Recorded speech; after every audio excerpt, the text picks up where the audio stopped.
मेरा नाम दिव्या है। मैं एक बंगले में नौकरानी का काम किया करती थी। जब वहां के मालिक के बेटे ने मुझसे शादी की ऑफर की तो मैं फौरन ही उनसे शादी करने के लिए मान गई थी। फिर जल्दी ही शादी करके मैं विदा होकर अपनी ससुराल आ गई थी। मेरे ससुराल का घर कोई घर नहीं था, बल्कि एक बहुत बड़ा आलीशान बंगला था। मेरे ससुराल में मेरे पति और ससुर के अलावा कोई भी नहीं था। इस घर में कोई औरत नहीं थी, इसलिए मैं इस घर के सारे काम करने के लिए आती थी। इस घर में और भी बहुत सारी नौकरानियां मौजूद थीं, लेकिन उन सभी की ज्यादा उम्र थी। सभी शादीशुदा थीं और बच्चों वाली थीं, लेकिन मैं जवान लड़की थी और बहुत ज्यादा खूबसूरत थी। मेरी मजबूरी मुझे यहाँ तक काम करने के लिए खींचकर लेकर आई थी। मैं यहाँ आने के बाद बहुत ज्यादा परेशान हो जाती थी। जब मेरा ससुर मुझे कहता कि बहू, मेरे बेटे को छोड़कर चली जाओ, वो तुम्हारे लिए ठीक नहीं है। एक दिन ये बात मैंने अपने पति को बता दी थी। अगले ही दिन जब मैं सोकर उठी तो मेरे ससुर घर में मौजूद नहीं थे। मैंने अपने पति से उनके बारे में पूछा तो वो कहने लगे कि वो अपनी बेटी के यहाँ चले गए। मुझे दाल में कुछ काला लगा था।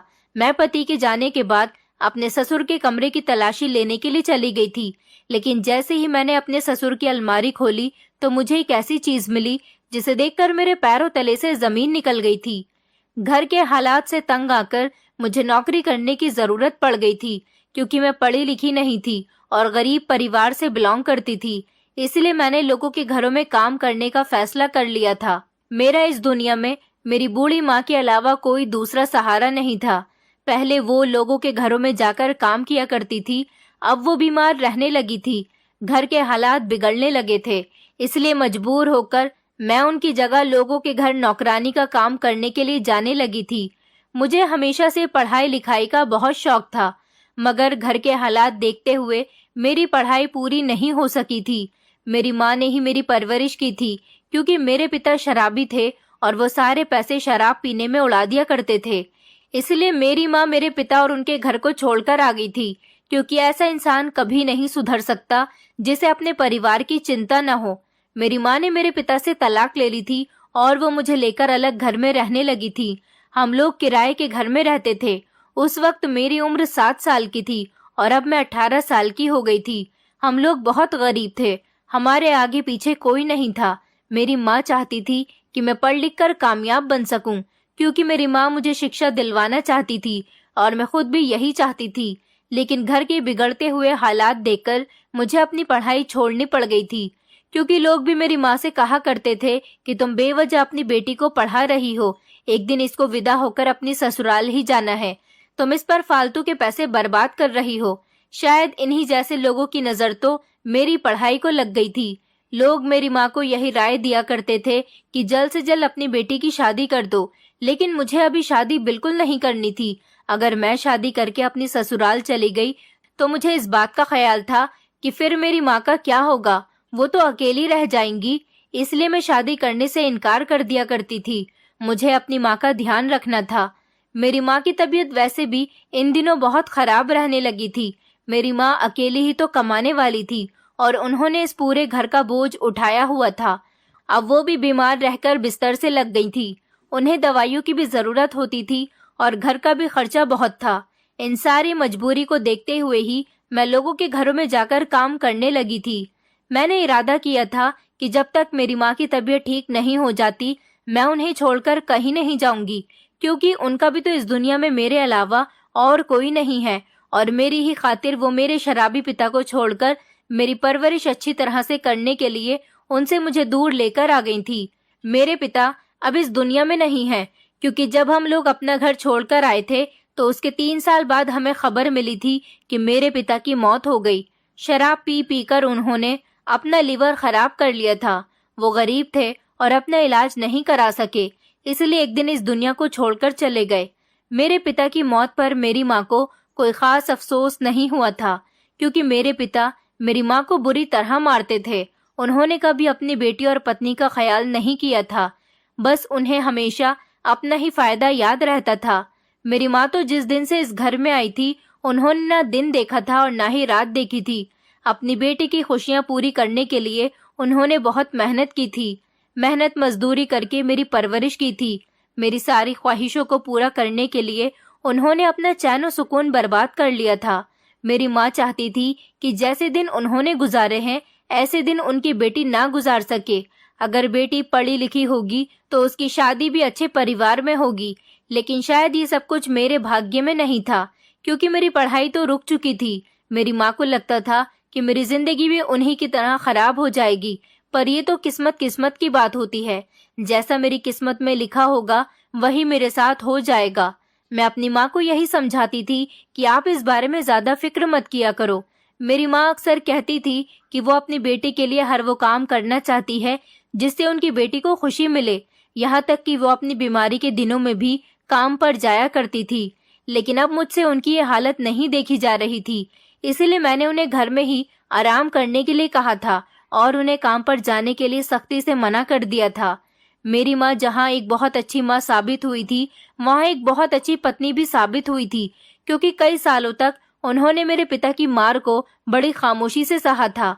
उन्होंने बहुत कोशिश की थी कि उनके पति सुधर जाएं, लेकिन मेरे पिता का तो दूर दूर तक सुधरने का कोई चांस ही नहीं था।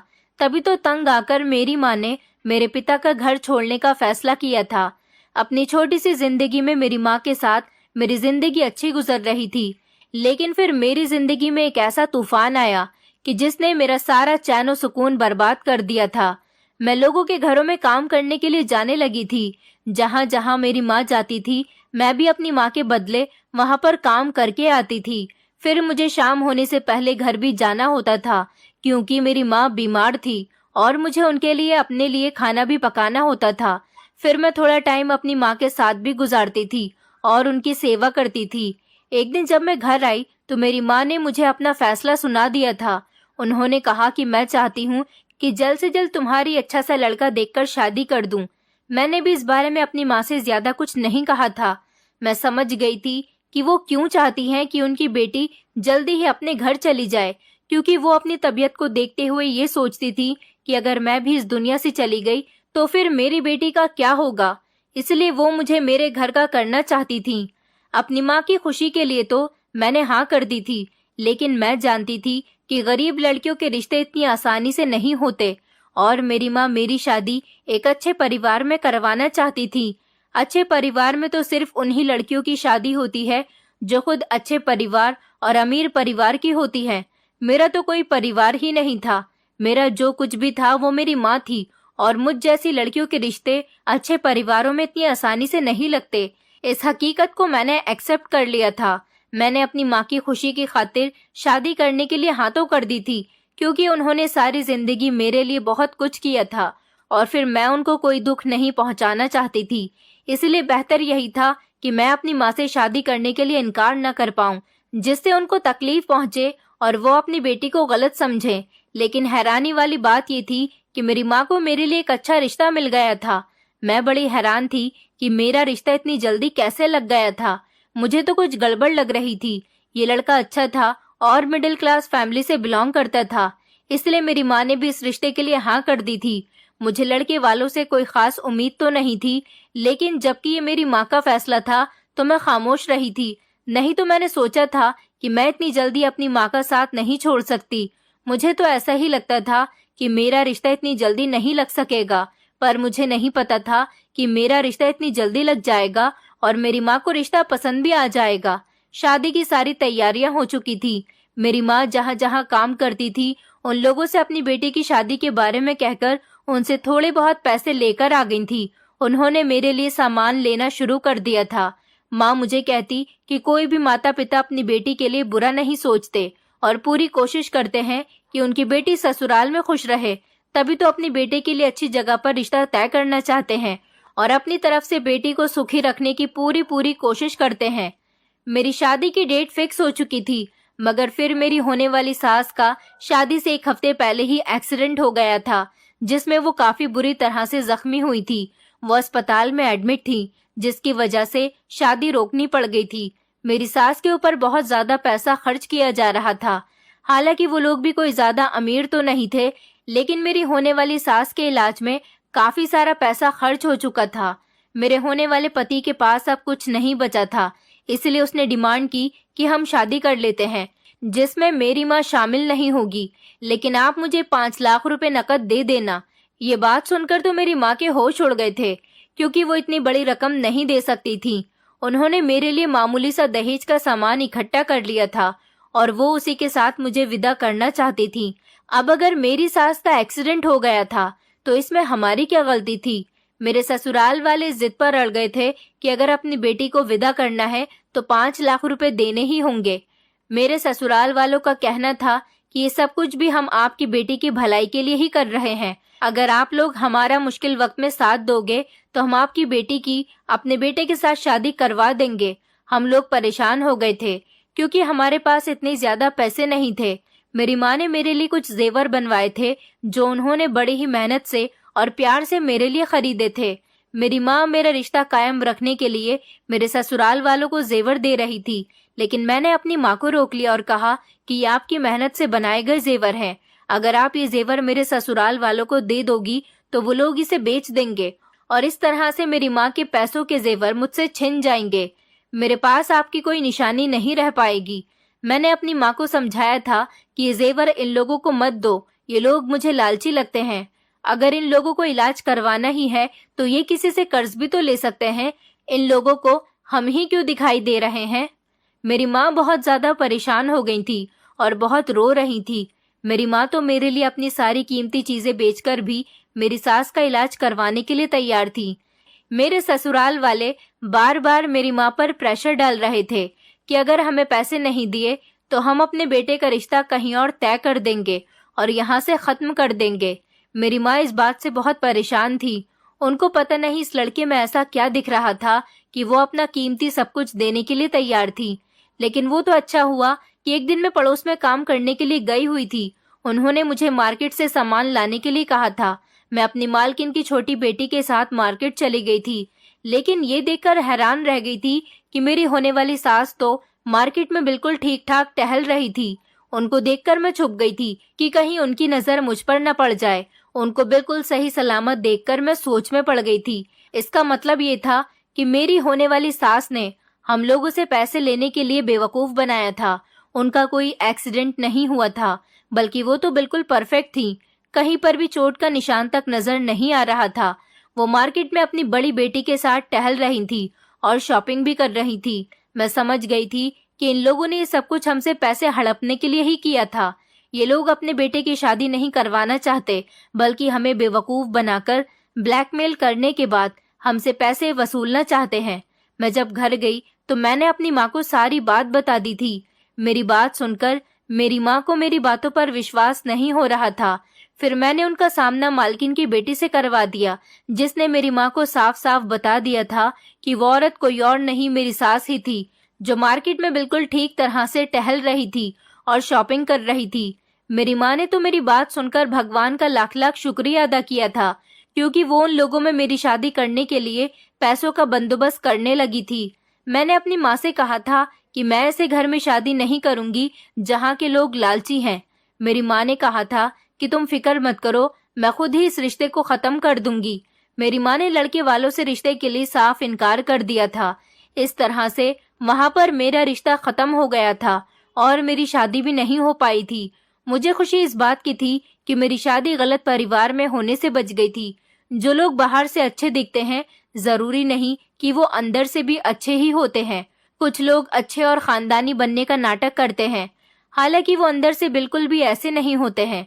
मेरे होने वाले ससुराल वालों को भी मेरे अंदर कोई दिलचस्पी नहीं थी, बल्कि उनको तो बस पैसों और चीजों में ही दिलचस्पी थी। उनको ये पता हो गया था कि हम लोग गरीब हैं, हम उन्हें दहेज में ज्यादा कुछ नहीं दे सकते, इसलिए उन्होंने ये ढोंग रचाया था।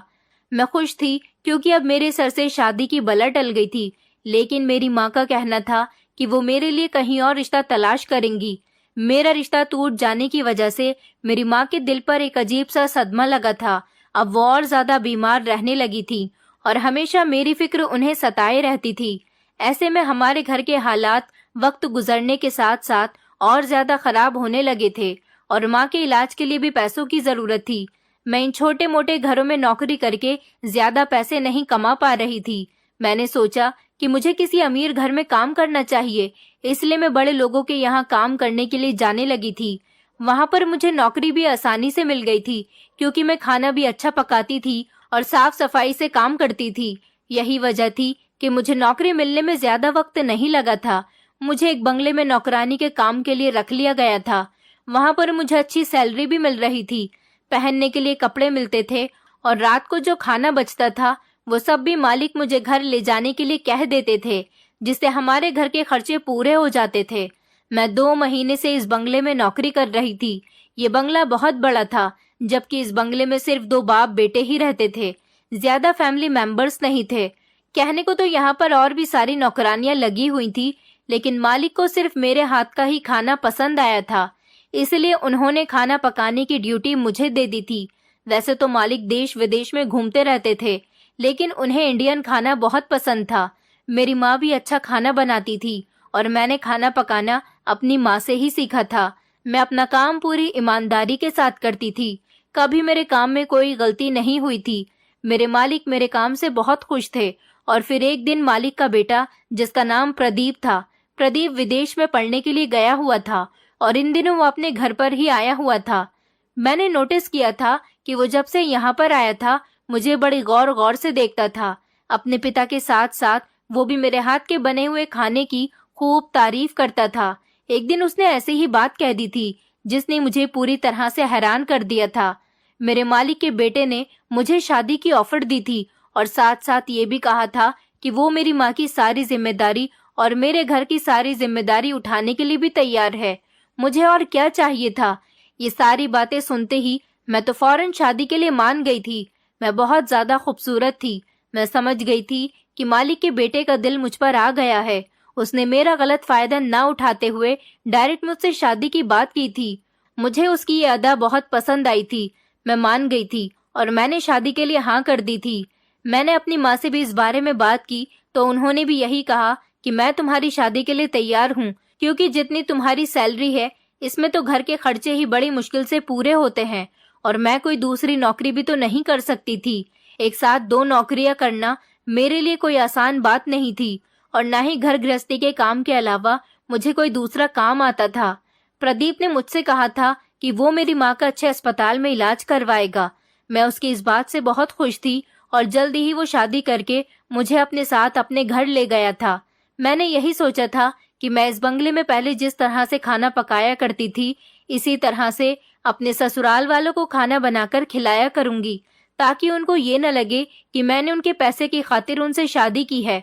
मैं अपनी मेहनत पूरी करूंगी और कोशिश भी करूंगी कि अपनी माँ का खर्चा खुद उठा सकूं। मेरी ससुराल का बंगला बहुत बड़ा था। मैंने कभी नहीं सोचा था कि इतने बड़े बंगले में काम करने वाली मैं नौकरानी एक दिन इस घर की मालकिन भी बन सकती हूँ। कुछ तो मैंने अपने घर की मजबूरी से तंग आकर ये शादी की थी। मेरी से पहले जहाँ शादी होने वाली थी, इस मुकाबले पर तो उन लोगों का घर कुछ भी नहीं था जैसा मेरी ससुराल का घर था। जहाँ पर मेरा रिश्ता पहले लगा था, वो लोग अब बहुत ज्यादा अफसोस कर रहे थे, क्योंकि उन लोगों को पता चल गया था कि मेरी शादी एक अमीर परिवार में हो गई है और मैं इतने बड़े बंगले की मालकिन बन गई हूँ। उन लोगों ने तो हमें बेवकूफ बनाकर अपने पैरों पर खुद कुल्हाड़ी मार ली थी। अच्छा हुआ कि मेरी शादी वहां पर नहीं हुई, क्योंकि उन लोगों का यही धंधा था कि वो अपने बेटे का रिश्ता लगाकर उनसे किसी न किसी बहाने से शादी से पहले ही रिश्ते के नाम पर पैसे वसूल लिया करते थे। मेरी शादी को अभी कुछ ही दिन गुजरे थे। मेरा पति मेरा बहुत ख्याल रखता था और मेरी माँ की भी काफी फिक्र करता था। मैं इस बात से बेफिक्र थी कि हम लोगों को किसी का सहारा मिल गया था। मेरी माँ का अच्छे डॉक्टर से इलाज शुरू हो गया था, जिसकी वजह से उनकी तबीयत थोड़ी बेहतर रहने लगी थी। मुझे उम्मीद थी कि मेरी माँ की तबीयत एक दिन बिल्कुल ठीक हो जाएगी और फिर जब मेरी माँ की तबीयत ठीक हो जाती तो मुझे अपने पति का एहसान लेने की कोई जरूरत नहीं थी, क्योंकि उसके बाद मेरी माँ अपना गुजारा खुद कर सकती थी जैसे पहले किया करती थी। अब तो वैसे भी वो अकेली रह गई थी, क्योंकि मेरी माँ बहुत ही खुददार औरत थी। उन्होंने आज तक कभी किसी का एहसान नहीं लिया था। अगर किसी को हमारी मदद करनी होती थी तो वो खुद ही कर दिया करता था। आस पड़ोस के सारे लोग मेरी माँ की बहुत तारीफ किया करते थे। मेरी माँ ने लोगों के घरों में काफी सालों ईमानदारी और भरोसे के साथ काम किया था। शुरू शुरू में तो हमारे आस पड़ोसियों ने भी हमारी बहुत मदद की थी। मेरी माँ को अच्छे इलाज की जरूरत थी और इलाज के लिए अच्छे पैसों की भी जरूरत थी, जो कि हमारे पास मौजूद नहीं थे। ऐसे में मुझे ना चाहते हुए भी अपने मालिक के बेटे के साथ शादी करने का एहसान लेना पड़ गया था। अभी तक उन्होंने अपना किया हुआ एहसान मुझ पर जताया नहीं था और ना ही इस बात को जाहिर किया कि वो मेरी माँ के इलाज का खर्चा उठा रहे हैं। मैंने प्रदीप जैसा इंसान अपनी जिंदगी में कभी नहीं देखा था, जहाँ पर अपने बहुत करीबी रिश्ते बदल जाते हैं। जैसे कि मेरे पिता और मेरे ददिहाल वालों ने कभी मुझे समझने की कोशिश ही नहीं की, कभी अपने खून को पलटकर नहीं देखा। आज के जमाने में कोई अनजान इंसान इतनी मदद नहीं करता जितनी प्रदीप ने मेरी की थी। मैं उनका बहुत एहसान मानती थी और दिल से उनकी इज्जत किया करती थी। मुझे ऐसा लगने लगा था कि जिंदगी में से सारे दुख दर्द खत्म हो गए हैं। जिंदगी पहले की तरह सुकून और बेफिक्र वाली हो गई है। शादी के कुछ दिनों बाद ही मेरे ससुर ने मुझे ये कहना शुरू कर दिया था कि बहू, यहाँ से चली जाओ, मेरे बेटे को छोड़ दो। उनके इस तरह से कहने पर मुझे बहुत ज्यादा हैरानी होती थी। वो बस ज्यादातर अपने ऑफिस में ही रहा करते थे। बहुत कम होता था कि वो घर पर आते थे। जब भी मैं उन्हें नजर आती तो वो मुझे यही बात कहते थे कि बहू, मेरे बेटे को छोड़ दो और यहाँ से चली जाओ। उनकी ये बात मुझे बहुत ज्यादा परेशान कर देती थी। मुझे बहुत ज्यादा डर लगने लगता था। मेरे पति के पिता आखिर मुझसे ये बात क्यों कहा करते थे? जब भी मैं उनसे इस बारे में पूछती तो वो खामोश होकर अपने कमरे में चले जाते थे और यही कहते कि मैंने जो तुमसे कहा है तुम वही करो। जबकि एक चीज घर में मैंने और देखी थी, वो ये थी कि यहाँ के सारे ही नौकर अपने काम से काम रखते थे। मैं जब उनसे भी कुछ पूछने की कोशिश करती तो वो भी मुझे कोई जवाब नहीं देते थे। काम के अलावा मुझसे कोई बात नहीं करता था। मैं इस घर के बारे में या फिर अपने ससुर के बारे में कुछ भी नहीं जान पाई थी। सारी बातों में एक बात जो बहुत हैरान कर देने वाली थी वो ये थी कि मेरा पति जो मुझसे मोहब्बत करता था वो इतना हमदर्द इंसान था कि मेरी माँ की भी फिक्र करता था। उसका तो इस दुनिया में उसके पिता के अलावा और कोई नहीं था, लेकिन वो अपने पिता से बहुत दूर था। वो अपने पिता से ज्यादा बातचीत नहीं करता था और उसने मुझसे शादी भी अपने पिता से पूछे बिना ही की थी। हालांकि उन्हें हम दोनों की शादी पर कोई एतराज नहीं हुआ था और ना ही उन्होंने इस बात का कोई एक्शन लिया था। वो कभी अपने पापा से रिलेटेड कोई भी बातचीत मुझसे नहीं करता था। ऐसा लगता था जैसे वो अपने पिता को जानता ही नहीं है। न वो दोनों कभी आपस में मिलते थे और ना ही कोई बातचीत करते थे। ऐसा कैसे हो सकता था कि एक घर में सिर्फ दो ही लोग हैं और उन दोनों के बीच में काफी दूरी बनी हुई है? ये बात काफी हैरान कर देने वाली थी। कोई बेटा अपने पिता के साथ इतनी बेरुखी से कैसे पेश आ सकता है, और वो मेरे पति जैसा इंसान जिसके अंदर इंसानियत मौजूद हो और जिस इंसान को दूसरों की तकलीफ पर भी तकलीफ महसूस होती हो, वो कैसे अपने ही पिता को इग्नोर कर सकता था? ये सारी चीज देखने के बाद भी मैंने अपने पति से इस बारे में कोई बात नहीं की थी। मुझे डर था कि उन्हें कहीं मेरी कोई बात बुरी न लग जाए और वो मुझसे नाराज न हो जाए, जबकि मैं उन्हें बिल्कुल भी नाराज नहीं करना चाहती थी। उसके मुझ पर और मेरी माँ पर बहुत एहसान थे। ऐसे में मैं उसके घरेलू मैटर में इंटरफेयर नहीं कर सकती थी। मैं अपने काम से काम रखती थी। वैसे भी ये उसका और उसके पिता का मैटर था। मैंने यही सोचा था कि मैं धीरे धीरे दूरियां दूर करने के साथ मौका देखकर इस बारे में बात करूंगी। आखिर इस सब के पीछे क्या वजह हो सकती है? लेकिन दिन ब दिन मेरे ससुर मुझे कुछ नया कह देते थे, ऐसा जिससे मैं परेशान हो जाती थी। और तो और मुझे उनकी हरकतें भी बड़ी अजीब लगती थी। वो मुझसे इस तरह से हंसी मजाक करते थे जैसे वो मेरे ससुर नहीं बल्कि मेरे कोई दोस्त हो। वो मेरे पिता समान थे। मैं उनका आदर सम्मान करती थी, इसलिए उनके साथ ज्यादा फ्रेंडली भी नहीं हो सकती थी। मेरे पति ने मेरे कमरे में हम दोनों की शादी की काफी सारी फोटोज फोटो फ्रेम में लगवाकर कमरे में लगवाई हुई थी, जिन्हें देखकर वो बहुत खुश होते थे। लेकिन मैं नोटिस कर रही थी कि धीरे धीरे मेरे कमरे में से मेरी फोटोज भी गायब हो रही थी। अब तो मुझे लगने लगा था कि शायद इस घर में सच में कोई और भी मौजूद है। शायद इसी वजह से मुझे मेरे ससुर कहते हैं कि तुम मेरे बेटे को छोड़कर चली जाओ, वो तुम्हारे लिए ठीक नहीं है। मैं उनसे इस बात पर ज्यादा बहस नहीं करती थी क्योंकि वो मेरे बड़े थे। बस उनकी बात खामोशी से सुन लिया करती थी। पहले तो सिर्फ और सिर्फ मुझे परेशानी होती थी, लेकिन अब डर भी लगने लगा था। क्या सच में मेरा पति मेरे लिए ठीक नहीं है? ऐसा कैसे मुमकिन था कि मेरे कमरे से मेरी फोटोज ही गायब हो रही थी, जबकि अपने कमरे की सफाई तो मैं खुद ही किया करती थी और कोई भी नौकर मेरे कमरे में मेरी परमिशन के बिना दाखिल नहीं हो सकता था। वैसे भी कोई भी नौकर सिर्फ मेरी फोटो ही चोरी क्यों करेगा, क्योंकि गुम होने वाली चीज सिर्फ मेरी फोटो ही थी। एक दो फोटो गायब होने पर तो मैंने कुछ नहीं किया था, लेकिन अब ये सब कुछ हर रोज होने लगा था। यहाँ तक कि मेरी शादी की जो एल्बम थी उसमें से भी मेरे काफी सारे फोटोज गायब होने लगे थे।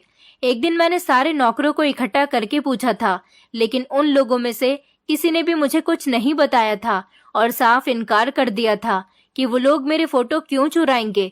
ये बात भी सही थी कि आखिर मेरे फोटोज चुराने से उनको क्या फायदा मिलेगा। मेरे ससुर अब ज्यादातर घर में ही रहने लगे थे, ऑफिस भी कम ही जा रहे थे। मेरे ससुर मेरे पति के ऑफिस जाने के बाद अपने कमरे से निकले और मुझसे यही कहते कि अगर अपनी भलाई चाहती हो तो मेरे बेटे को छोड़ दो, वो तुम्हारे लिए ठीक नहीं है। यही तुम्हारे लिए बेहतर होगा कि तुम उसको छोड़कर यहाँ से चली जाओ।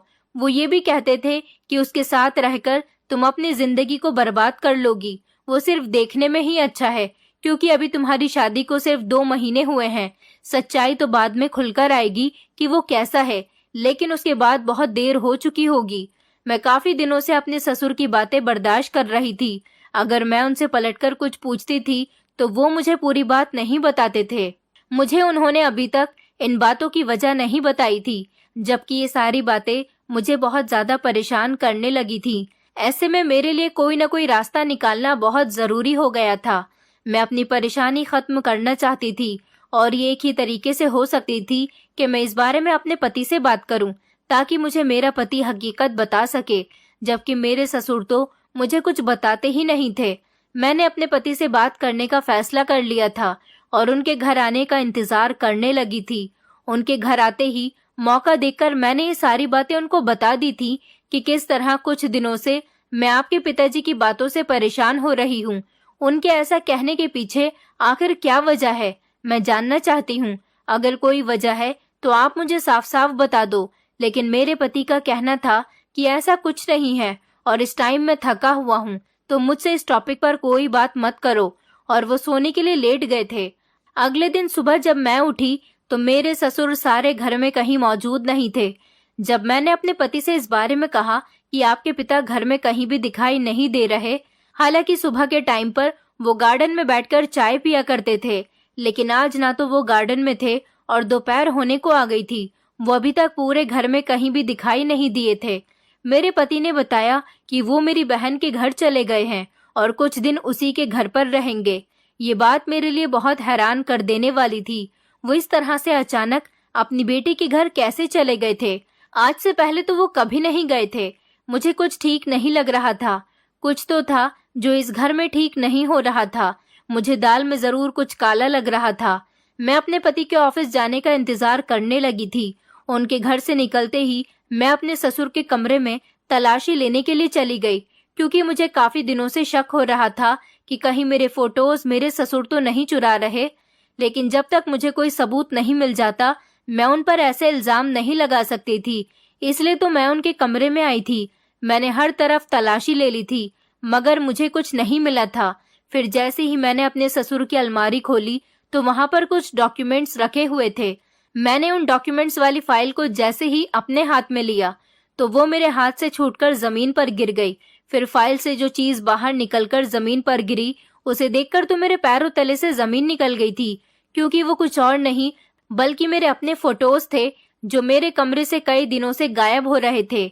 इसका मतलब ये था कि मेरे ससुर ही मेरे फोटोज चुरा रहे थे, लेकिन वो ऐसा क्यों कर रहे थे, ये बात मेरी समझ नहीं आ रही थी।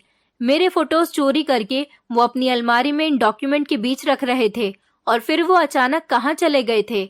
ये 2 बातें मुझे लगातार परेशान कर रही थी। मैंने इस बारे में नौकरों से भी पूछा था कि क्या किसी ने उन्हें उनकी बेटी के यहाँ जाते हुए देखा है, तो घर की एक पुरानी नौकरानी ने मुझे बताया कि आप तो अच्छी तरह से जानती हो कि इस घर में सिर्फ ये दोनों बाप बेटे ही रहते हैं। इनके अलावा इनका कोई भी नहीं है। बड़े मालिक की कोई भी बेटी नहीं है, सिर्फ एक बेटा ही है। तो वो अपनी बेटी के यहाँ कैसे जा सकते हैं? छोटे मालिक ही उनके इकलौते बेटे हैं। ये बात सुनकर तो मेरे होश उड़ गए थे और मैं सोच में पड़ गई थी कि भला मेरे पति ने मुझसे झूठ क्यों बोला। मेरा पति मुझसे झूठ बोल रहा था। इसका मतलब ये था कि मेरे ससुर ने ठीक कहा था कि प्रदीप मेरे लिए ठीक नहीं है। कहीं ऐसा तो नहीं कि मेरे पति ने ही उनको कहीं भेज दिया हो। मुझे तो सारा सच जानकर ही रहना था। अपनी फोटोज लेकर मैं अपने कमरे में आ गई थी ताकि मैं अपने पति को दिखा सकूं और उनसे पूछ सकूं कि उनके पिता ने ऐसा क्यों किया था और आपने भी मुझसे झूठ क्यों बोला। मैंने अपने पति को जब पूरी बात बताई और अपने फोटोज दिखाए तो मेरा पति खामोश हो गया था। मैंने कहा, तुम खामोश क्यों हो? तुम इस बारे में सब कुछ जानते हो लेकिन मुझे बताना नहीं चाहते हो। मैं सच जाने बिना यहाँ से हिलूंगी भी नहीं। मुझे मेरे सवालों के जवाब चाहिए। मैंने देखा कि मेरे पति की आंखों में आंसू आ गए थे। उन्होंने मुझे बताया कि दरअसल वो आदमी मेरा सगा पिता नहीं है बल्कि सौतेला पिता है। मेरी माँ की इस आदमी के साथ दूसरी शादी हुई थी और वो मुझे यहाँ लेकर आ गई थी। फिर मेरी माँ मर गई। इस आदमी की नियत हर खूबसूरत लड़की पर खराब हो जाती है। जब मैं यहाँ आया था और मैंने तुम्हें यहाँ काम करते हुए देखा था तो मुझे तुम पर बहुत तरस आया था, क्योंकि हमारे यहाँ कोई भी जवान लड़की काम करने नहीं आती है। तो मैं यहाँ पर आते ही फौरन उस लड़की को नौकरी से निकाल देता हूँ। लेकिन ना जाने क्यों तुम्हें देखते ही मैं तुम पर फिदा हो गया था। मैं नहीं चाहता था कि तुम मेरे पिता की गंदी नजरों का शिकार बनो, इसलिए मैंने तुम्हें शादी के लिए फौरन ही प्रपोज कर दिया था और फैसला किया था कि मैं तुमसे शादी करूंगा। मैंने अपने पिता को पहले ही समझा दिया था कि वो तुम्हारे साथ कोई उल्टी सीधी हरकत ना करें, क्योंकि वो लड़की अब मेरी पत्नी बन चुकी है। लेकिन मैं जानता था कि मेरा पिता अपनी हरकतों से बाज नहीं आएगा। वो बहुत घटिया इंसान है, औरतों पर गंदी नजर रखता है, खूबसूरत लड़कियों के पीछे पड़ जाता है और उनका गलत फायदा उठाता है। मेरी माँ बहुत ज्यादा खूबसूरत थी। इसने मेरी माँ को अपने जाल में फंसा लिया था और जब मेरी माँ को सच्चाई पता चली कि आदमी काफी सारी लड़कियों से अफेयर चला चुका है तो मेरी माँ बीमार रहने लगी थी और वो इसी टेंशन में दुनिया को छोड़कर चली गई। मेरे पहले पिता तो मैं 5 साल का था तभी मर गए थे। इस आदमी ने मेरी माँ को भरोसा दिलाया था कि वो उनसे प्यार करता है और उनसे शादी करना चाहता है, लेकिन जब उसका दिल भर गया तो उसने मेरी माँ को समझना ही बंद कर दिया।